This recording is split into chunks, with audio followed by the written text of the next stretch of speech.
guys, we just finished up dinner and I used my crock pot, so I thought I would give it a quick review. Hamilton Beach has so many great appliances. I've never had an issue with any of my Hamilton Beach items, but this particular crock pot has a glass lid, which is nice. You can see your food while it's cooking.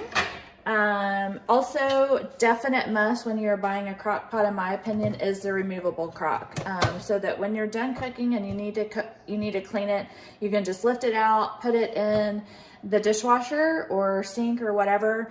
I don't have it plugged in, but this is a basic crock pot. I also like that just because it's just easy. Like it's easy, you turn it on, there's a temperature, which is warm, low, or high, and then how long you want it to cook. So what's great about this is so many crock pots have like a 4, 6, 8, whatever. You can actually set this crock pot for how long you want to run it, and then when it's done, it will automatically kick to warm and keep your meal nice and warm. So anyway, Hamilton Beach crock pots, recommend it and hope this is helpful.